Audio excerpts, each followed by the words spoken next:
We will be giving details tomorrow, but I can tell you that the talks were productive.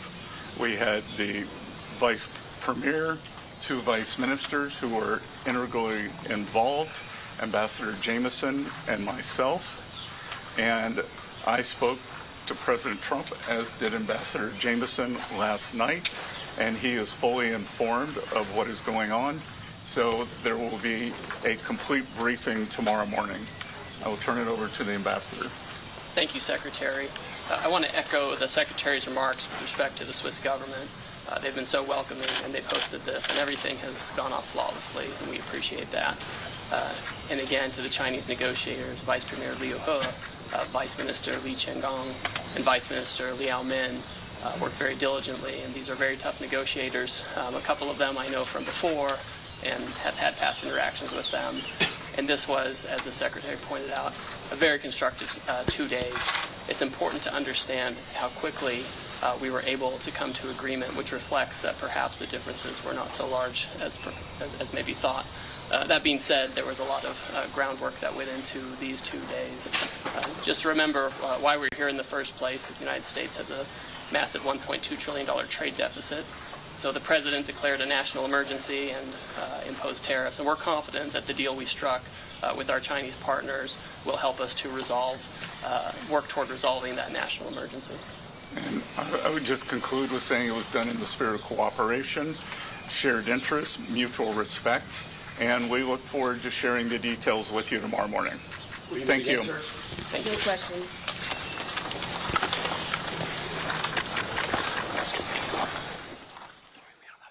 All right, so just listening in there to some brief comments short. This was happening over in Switzerland. As you know, that talks do continue right now between representatives from the United States and also representatives from China concerning these trade deals that are trying to be put in place, given the fact that the Trump administration has brought forth several of these tariffs and global markets continuing to respond to that.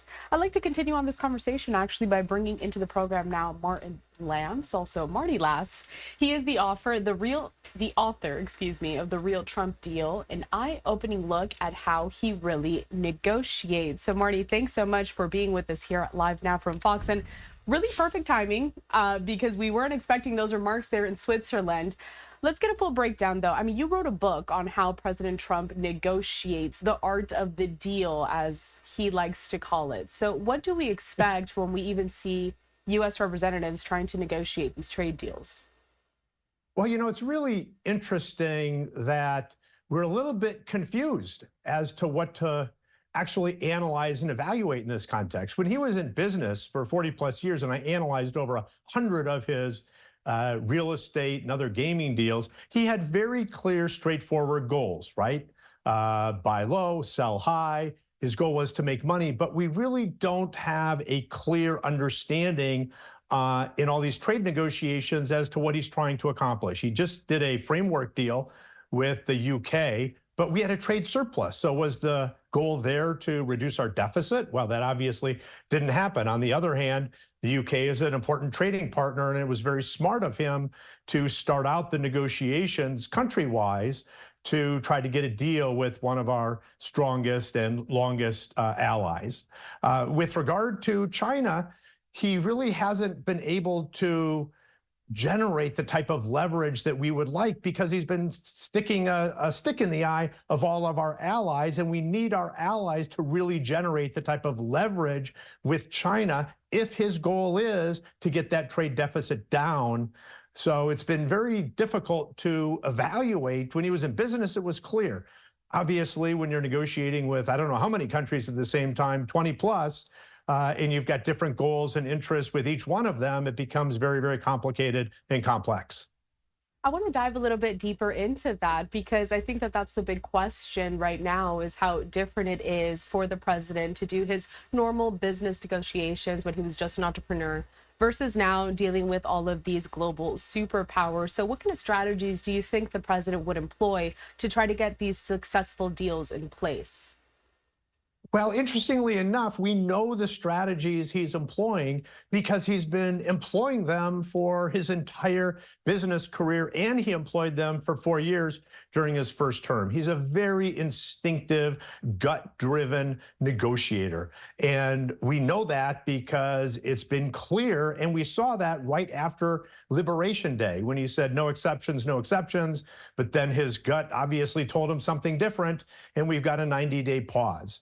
So there are major differences between trade negotiations and business real estate negotiations. There are hundreds, if not thousands, of issues on the table. They're more complex.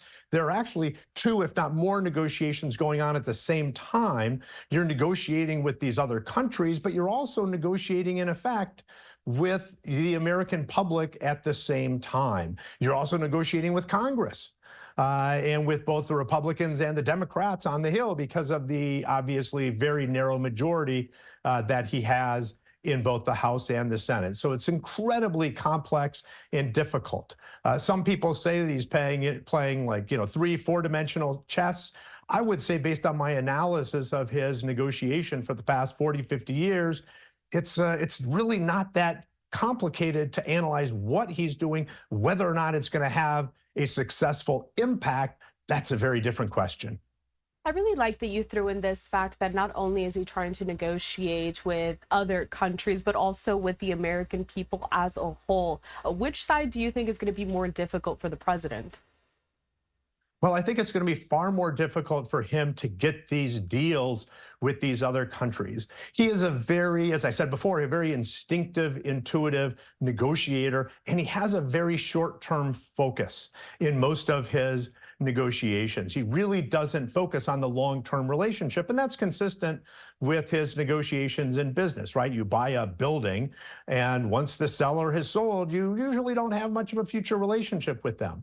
Obviously, with other countries, you do. With the American people, you do. So it's a level of sophistication and complexity that he really has never dealt with, and he really didn't change his negotiation strategy much during his first term. So I expect to see more of the same. He's a 78-year-old, almost 79-year-old guy, and very difficult to change your approach, especially if you've got a bunch of people around you saying you're the greatest negotiator in the world.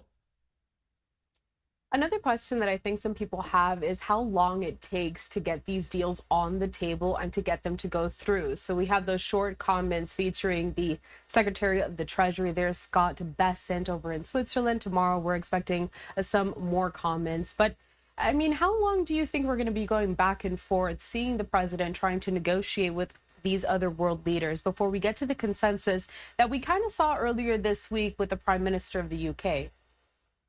You make a very, very important point, which is maybe they can get a framework of a deal, which was the terminology they used for the deal that they just announced. Maybe they can get a tentative deal on some of the major issues. But as we always hear, right, devil is in the details. These are very complex, very difficult, very challenging negotiations. You've got hundreds, if not thousands, of moving parts, and you have a counterpart in the Chinese that are used to long-term complex negotiations. And even sometimes when we get a deal with them, they don't follow through. You can take a look at the deal that he got in his first term that sort of fell apart later. We've got to build in very detailed enforcement mechanisms into these deals, and that's not an easy thing to do. It takes time. Most experts I've read about talk about the fact that these deals take 1-2 years to actually dot the I's, cross the T's, and make sure that these are going to be long-standing deals that actually get implemented and accomplish your goals and objectives. All right, Marty, finally, I mean, this isn't a topic that's going to go away anytime soon, but when it comes to the next several days and what we could be seeing, what are you most looking forward to? I think that we're going to see a deal, and I guess I'll put on my predictive hat here. I think we're going to see a deal where both sides have come way off the edge of the cliff, come down from 145, 125, and we're going to see a lot of movement, in part because those were just non-starters, really, from a negotiation perspective. It really cut off all trade. So you're going to see some movement in terms of maybe a tentative framework, but then these negotiations are going to go on for a long time, and we're going to have to keep our finger on the pulse to really evaluate whether or not the U.S. or China actually comes out ahead in these trade negotiations. Marty Latz, author of The Real Trump Deal, an eye-opening look at how he really negotiates. Pleasure having you here at Live Now from Fox. You take care, and we'll talk soon. Thanks, you too.